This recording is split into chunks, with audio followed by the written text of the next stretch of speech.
atas Partai Umat. Kami ada beberapa pertanyaan.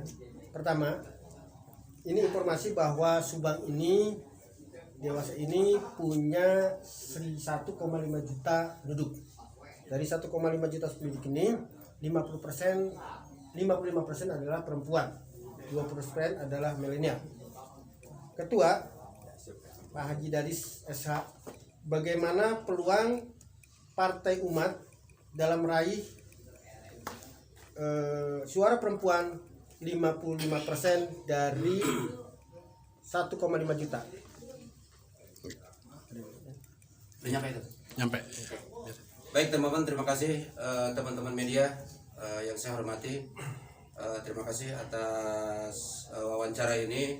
Saya sampaikan, saya rasa hari ini bukan hanya Subang ya, bukan hanya kabupaten-kabupaten di Jawa Barat, tapi saya rasa di seluruh Indonesia bahwa kejenuhan masyarakat memilih tentang membuat pemimpin, saya rasa memang masyarakat sudah mencapai titik terendah, sudah titik kebingungan bagaimana mereka cara memilih pemimpin. Karena setiap ada pemilihan, partai politik itu keluar, semua memamerkan ini baik, ini baik, ini baik. Tapi begitu selesai pemilihan seperti itu dan terus begitu.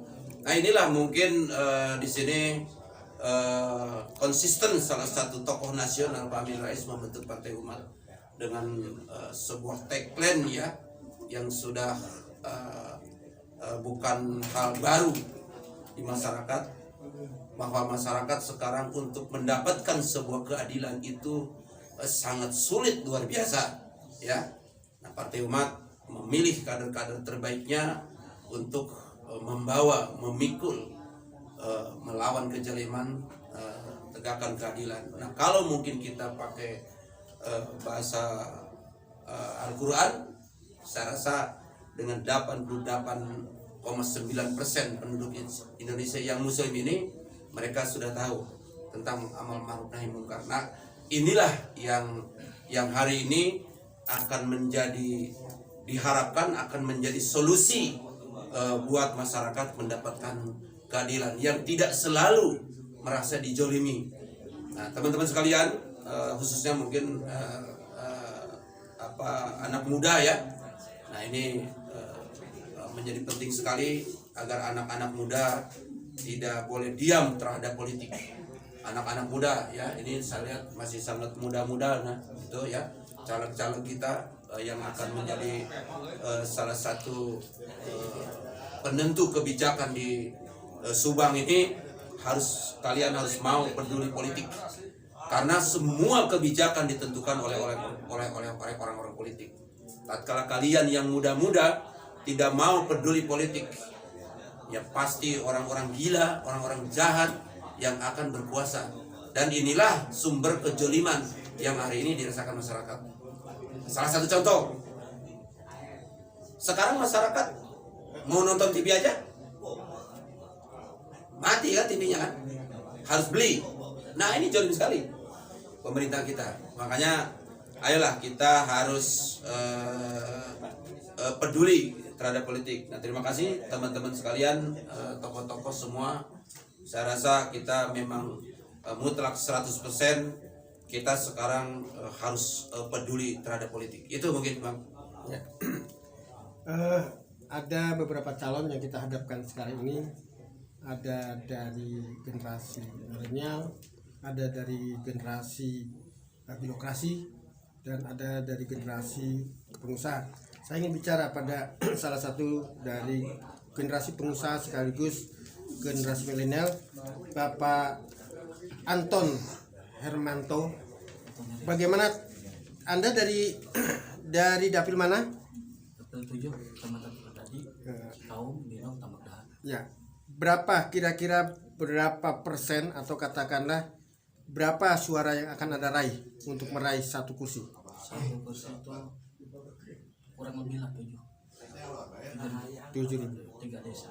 Oke. 3 desa udah solid lah, karena kebenaran ketua orang 6 pondok pesantren kita dekat. Oke. Terima kasih. Pertanyaan yang sama.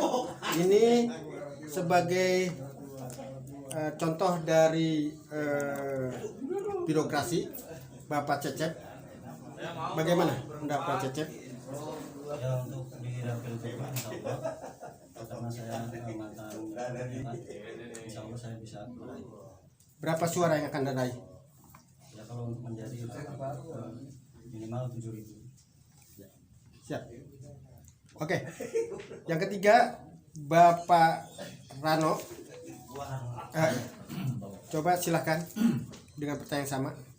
Ya, kami turun ke dunia politik mengingat, menimbang dan memutuskan melihat dengan mata kepala sendiri yang kami laksanakan sumber invest di Subang ini yang sangat mencukupi lah kalau bisa mengaturnya, sehingga kami rasakan masih terbengkalai terjadi banjir, dampak COVID, terus pemerataan pembangunan infrastruktur yang harusnya jalan itu selayaknya ditambahlah 1 meter untuk keselamatan karyawan pabrik dan sebagainya, sehingga saat ini belum terbukti. Terima kasih. Berapa target yang Anda raih? Bisa sampai 10.000. 10.000. Oke.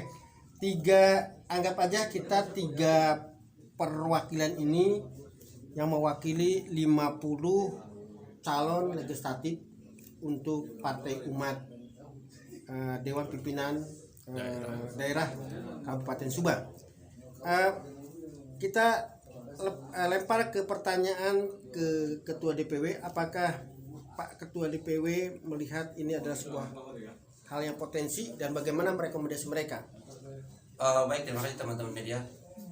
Saya bangga sekali hari ini tokoh-tokoh ini muncul di Partai Umat. Artinya begini, mereka terpanggil ya, mereka terpanggil dengan situasi keadaan di daerahnya yang hari ini sudah mencapai titik nol barangkali ya tentang kepercayaan publik ke pemerintah gitu, entah itu daerah entah itu pusat. Nah saya rasa ini yang membuat mereka maju gitu. Nah, saya rasa bukan sekedar perolehan suara, bukan sekedar mereka ingin jadi pejabat gitu. Nah disinilah yang agak bedanya kita, bahwa tokoh-tokoh ini maju di Partai Umat. Nah mudah-mudahan mereka menjadi salah satu solusi lah ya. Nah, salah satu solusi untuk betul-betul masyarakat mendapat keadilan, mendapat kepemerataan dan lain sebagainya. Subang ini potensi kesejahteraan masyarakatnya termasuk wilayah yang sangat luar biasa. Tetapi masyarakat sekarang tidak mendapat itu. Petaninya gitu kan. Tuh, petani kalau panen dia bingung menjualnya kemana. Kan? Gitu. Kalau pecaklik dia bingung membeli kemana. Nah ini kan pemerintah yang luar biasa tidak peduli terhadap masyarakatnya. Nah dengan hal tersebut teman-teman ini, tokoh-tokoh ini merasa terpanggil sekali. Insya Allah besok mereka jadi entah itu di DPRD, entah itu di pemerintahan, entah itu di eksekutif, entah itu di legislatif. Ya insya Allah nanti Partai Umat bisa menciptakan bupati, DPRD yang betul-betul dari orang-orang yang hatinya sayang ke rakyat gitu. Nah ini rakyat hari ini kan jangankan berpikir makan bergizi ya, sekedar untuk kenyang aja susah. Nah ini kan enggak joling luar biasa kan. Nah makanya insya Allah lah ya Partai Umat menjadi betul-betul menjadi solusi masyarakat untuk mendapat kesejahteraan. Dan itu teman-teman. Satu pertanyaan close nutup, Pak Ali sebagai Ketua DPD, mereka butuh sekali dukungan dari saudara. Bagaimana pendapat saudara untuk merekomendasi mereka?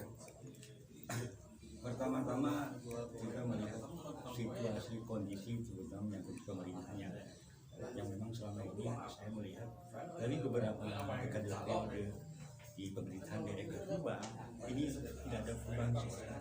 Nah tentunya kami berharap kehadiran Partai Umat dalam rangka menghadapi pemilu ini, tentu kami ingin untuk melakukan satu perubahan bahwa menyangkut salah kebijakan yang ada di pemerintahan daerah Kabupaten Subang yang tentunya diharapkan nanti ada keberpihakan kepada rakyat. Nah, salah satu partai yang memang selama ini rasakan sebetulnya sampai sekarang ini tidak ada perubahan sama sekali. Nah, tentunya diharapkan dengan kehadiran Partai Umat dalam pemilu 2024 ini, Subang ini harus adanya perubahan yang cukup mendasar di semua tingkatan di Subang, termasuknya dalam menyangkut masalah bagaimana mensejahterakan masyarakat sesuai dengan potensi yang ada yang luar biasa. Subang itu kaya betul. Nah, ini jadi satu tantangan kita, khususnya Partai Umat buat kader-kader kita untuk ke depan kita kehadiran Partai Umat di Subang bisa diterima oleh masyarakat Kabupaten Subang dalam rangka untuk memperbaiki kesejahteraan. Terima kasih. Tambahkan sedikit teman-teman sekalian, khususnya masyarakat Subang ya. Kita di Partai Umat untuk pencalonan pendaftaran kita tidak ada mahar ya. Nah, ini untuk memurnikan agar calon-calon ini tidak terbebani. Ya, kita akan menggunakan sistem gotong royong. Kalau ada orang-orang yang mengadakan pungutan-pungutan yang membebani calon-calon itu menyalahi aturan Partai Umat. Insya Allah Partai Umat tidak akan ada mahar ya, supaya calon-calon kita betul-betul murni nanti. Insya Allah itu mungkin. Terima kasih. Assalamualaikum warahmatullahi wabarakatuh. Waalaikumsalam. Langsung ya. Ayo ke tempat foto bareng.